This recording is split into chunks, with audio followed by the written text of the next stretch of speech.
রমজান প্রথমে আমাকে যেটা শিক্ষা দিয়েছিল আপনাকে আমাকে দিয়ে গেছে, সেটা হলো সর্বাবস্থায় সর্বক্ষেত্রে চলার পথে বলার পথে সর্বক্ষেত্রে আল্লাহকে ভয় করতে শেখা। নিশ্চয়ই আমরা যখন রোজা রেখেছি, কার ভয়ে রোজা রেখেছি? দেখেন, নামাজ পড়বেন দেখা যায়, রোজা রাখবেন দেখা যায় না, জাকাত দিবেন দেখা যায়, হজ করবেন দেখা যায়। একমাত্র ইসলামিক এই জীবনযাপনের যেটা আমরা 5টা পিলারের কথা বলি, এই 5টা পিলারের একটা পিলার হলো এমন যেটা আপনার ইবাদতের ক্ষেত্রে কেবল আপনি জানেন আর আল্লাহ সুবহানাহু ওয়া তাআলা জানেন। তাহলে কেন আপনি রোজা রেখেছেন? আল্লাহকে ভয় করে।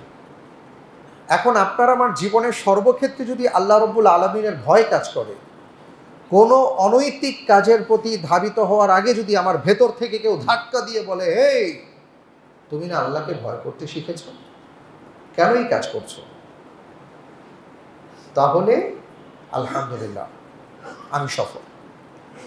তো সবার আগে আমার দেখতে হবে আমি কি আল্লাহকে ভয় করতে পেরেছি কিনা, পারছি কিনা, এখন আমি পারছি কিনা। এখন যদি পারি আলহামদুলিল্লাহ।